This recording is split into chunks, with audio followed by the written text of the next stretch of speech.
Marcelo Ramal, buen día, ¿cómo andamos? ¿Qué tal? Buen día. ¿Cómo va eso? Bien, bien. Partido Obrero. Política Obrera. Política Obrera. Nuestra corriente hace ya 5 años que no es parte del Partido Obrero.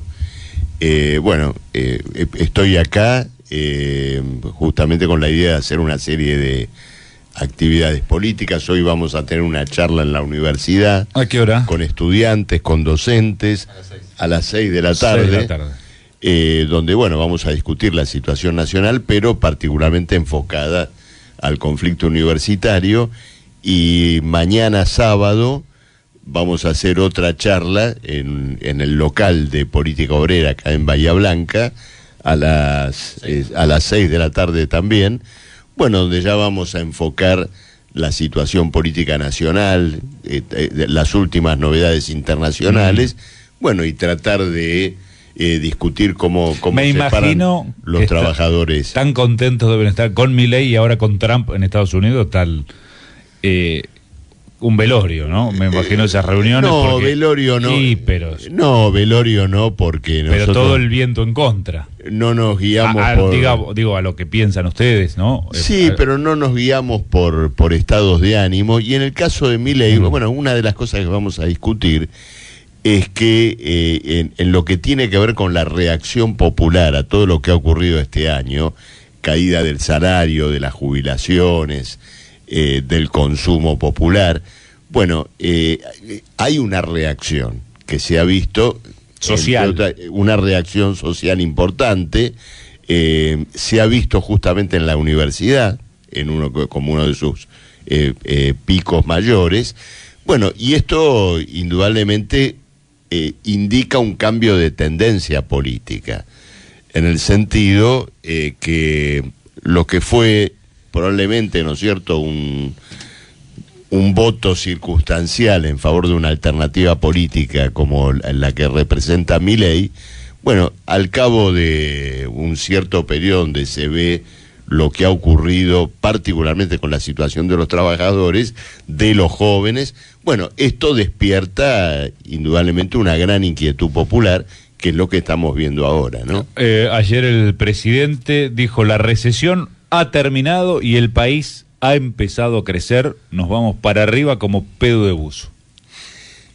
Esto lo dijo ayer en el Alvear ante empresarios. Él habla, siempre tiene, ¿no es cierto?, expresiones escatológicas a mano, pero creo que el buzo va a tener que esperar un poco.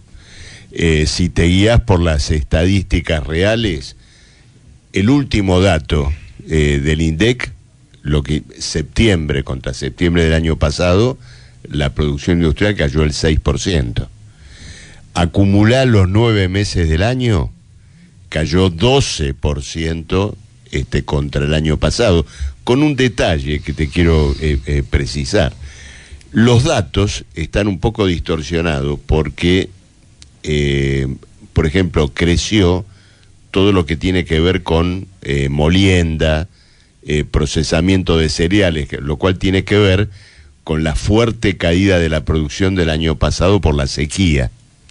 Entonces eso compensa un poco lo que son las caídas fantásticas en todo lo que tiene que ver con cemento, siderurgia, metalúrgica, alimentos. No levanta ni de casualidad, decís vos. No, indudablemente la recesión, ¿no es cierto?, continúa. Ahora, de todas maneras, para abajo. De todas maneras, hay que ver, digamos, ciertas cuestiones. Nosotros ya hemos vivido procesos económicos como los que tenemos hoy, donde se puede generar una transitoria y artificial euforia financiera, crediticia. ¿Con qué lo comparás? ¿Con el menemismo? Te lo compararía ¿Con más... Martínez de Oz? No, con Macri. Con Macri. Acordate del año 2017. Acordate de los créditos UBA. Ahora volvieron los créditos UBA. Incluso porque hay una afluencia de depósitos en dólares con el blanqueo. Peligroso el crédito, digo, claro. Si nos remontamos entonces se crea... a la historia, claro. Es peligroso porque en un país tan inestable como la Argentina... Entonces se ha armado una operación financiera donde el ingreso de dólares al sistema financiero local tiene un premio, un rendimiento absolutamente extraordinario. Luego, parte de ese dinero se dirige, o puede dirigirse, ¿no es cierto?, a facilitar una cierta demanda de crédito, pero sobre condiciones donde los dólares han ingresado y el dinero ha ingresado al sistema financiero en la expectativa de un beneficio de un mes, de 2 meses. Entonces es un escenario tremendamente inestable, también sacudido por un escenario internacional de crisis, de agudización de la competencia internacional, y por lo tanto yo condiciono, ¿no es cierto?, mucho esa salida. Ahora la te pregunto pretensión por Trump. del crédito de consumo le da, digamos, alguna posibilidad de demanda a una franja de la población que puede de pronto utilizar la tarjeta de crédito, préstamos personales, pero eso tiene un límite también, que es el límite de la tarjeta, del préstamo y todo lo demás. La abrumadora mayoría de la población está en el infraconsumo y me animo a decirte en la infraalimentación, porque cuando cae el consumo de leche, como cae en la Argentina, es porque tenés una franja, inclusive de la niñez, que ya no es que no está consumiendo bien, no se está alimentando bien. Entonces, en la Argentina ya no tenemos una crisis social, tenemos una crisis humanitaria. El buzo de Milei está en el fondo del agua, disculpame que te diga. ¿Y por qué ganó Milei? Porque Milei, digo, uno de los blancos preferidos era el kirchnerismo, digo, en su discurso, ¿no? La casta, los zurdos, a usted le sigue pegando. El otro día, en su entrevista con su novia, Yuyito González, dijo que los zurdos odian tanto el agua como los números. ¿Lo escuchaste? Sí, o sea, sí, durísimo, sí, durísimo en sus conceptos. Por supuesto. O sea, es repudiable porque nadie se merece. Sí, es el lenguaje insulte. Del fascismo. En los campos de concentración se aludía judío mugriento, zurdo mugriento. Es el lenguaje del fascismo. Es lo mismo que se escucha con Trump en Estados Unidos, ¿no es cierto? Tiene esas características.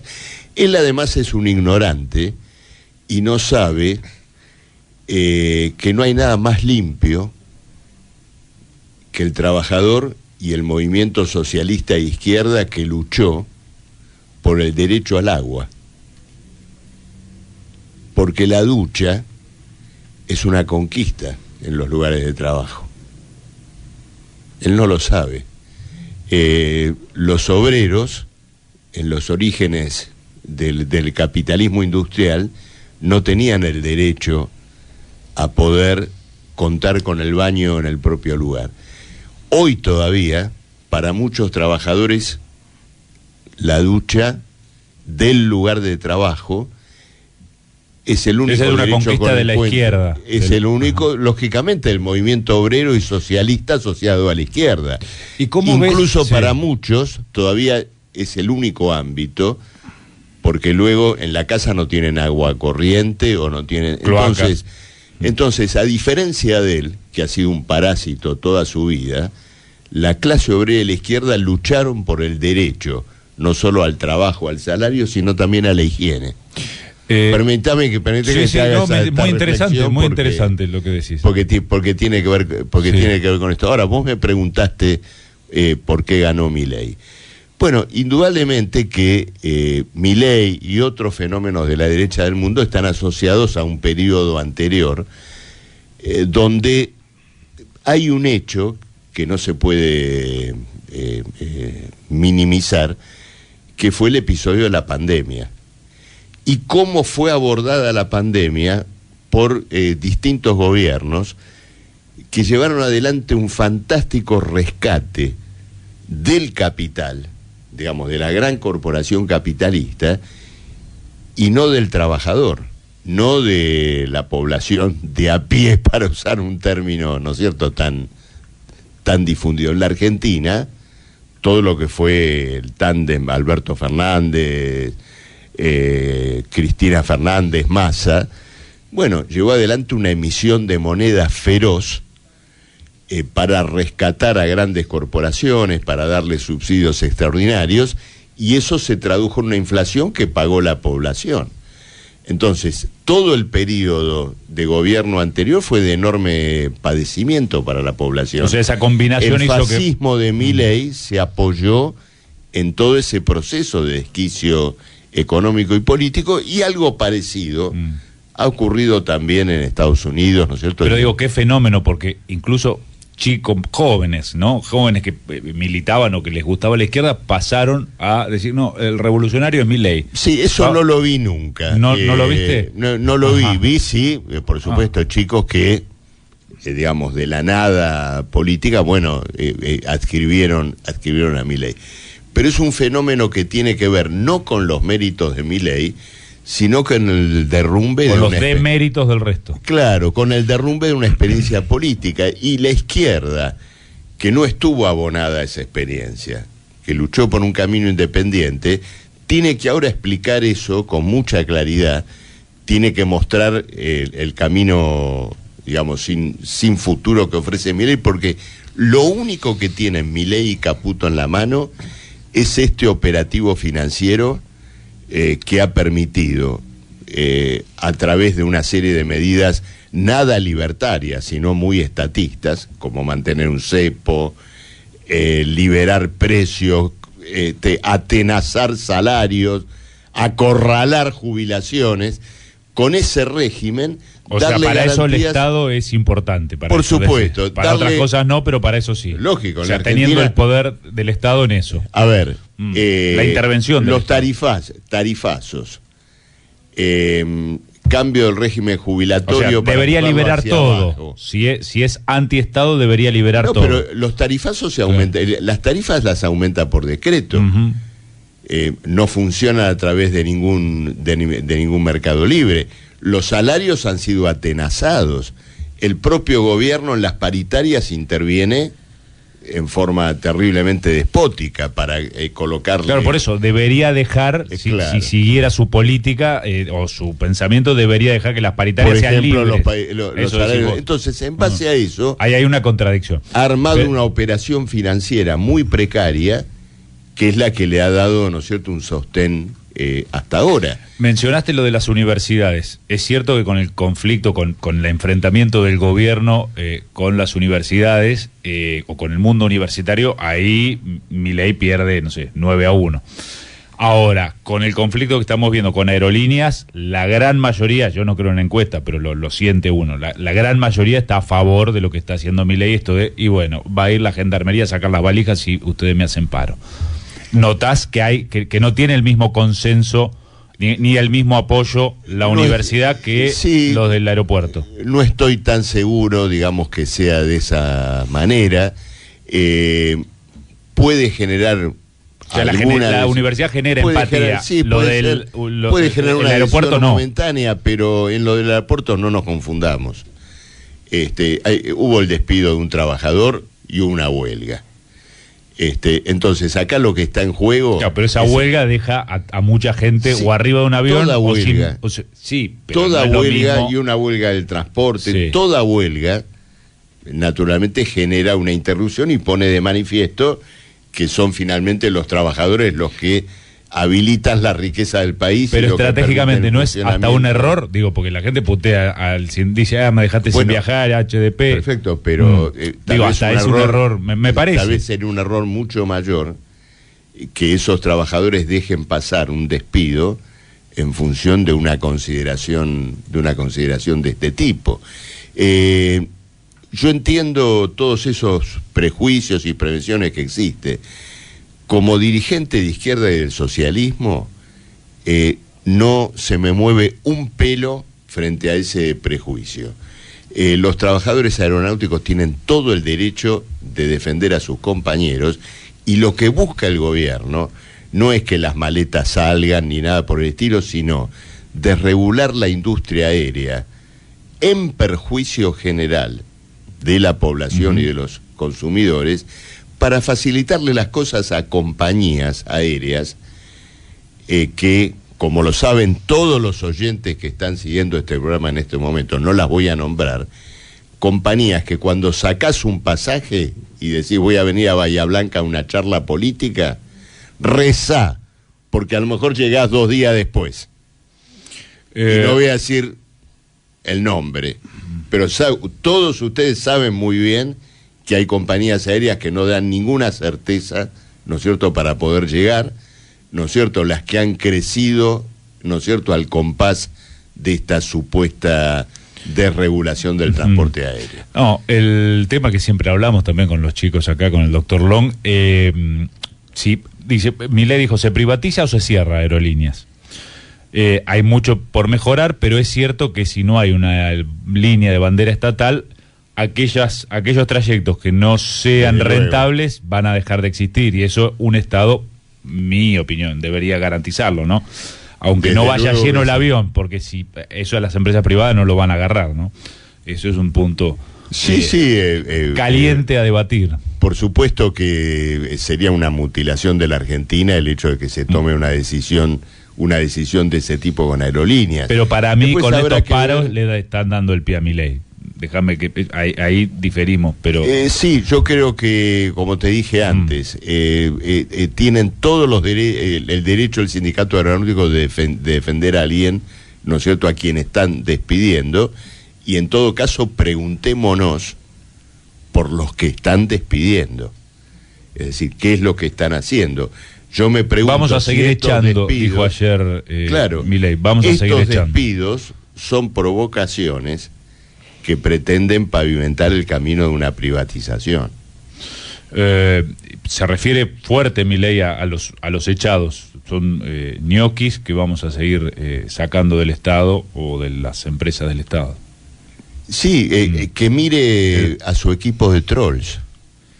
Sí. Que mire, ayer uno no la pasó mire bien, a sus funcionarios, que mire... Ayer un troll de Milei se fue al Mazo. Estuvo bien el cantante Dillon. Sí, porque si vos tuiteás, te haces el guapo, después te tenés que hacer cargo, ¿no? Claro. Sí, sí, lo vi, por supuesto. El Estado libertario está gastando una fortuna en alcahuetes mediáticos, en gente que por las redes manda insultos todo el tiempo. Cualquier dirigente político, lo sé perfectamente, que concurre un día a un canal de televisión, una radio, al día siguiente tiene que recibir una catarata de puteadas, claro, por supuesto. Eso está muy mal, que el Estado o que un presidente ¿cuánto dinero se gasta en eso? Milei advirtió que el 95% del ajuste fue sobre el sector público y se jactó de haber echado a 33.000 ñoquis, 1.155 hijos de puta de la FIP y a 15 tipos de intercargo que se hicieron los piolas. Esto es textual de Milei. Todo eso no tuvo ninguna incidencia en el ajuste. Cuando él habla del ajuste en el sector público, lo que importa ahí es la demolición de las jubilaciones, la demolición de los salarios docentes, aunque la mayoría de los docentes dependen de... O sea, la casta no pagó el ajuste. Por supuesto, aunque la mayoría de los docentes provinciales, acá estoy con un luchador docente, con Fabris, que es Emiliano Fabris, pero todos sabemos muy bien que han caído los salarios, ya que aún dependiendo de gobiernos provinciales, como el de Kicillof, bueno, los gobiernos provinciales, incluso los que se dicen opositores, se han hecho vehículos de ese ajuste.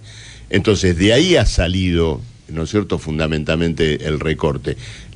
En el periodo diciembre-febrero, el periodo de la gran inflación, los salarios y las jubilaciones perdieron, de acuerdo al sector, entre el 25 y el 40% del poder adquisitivo.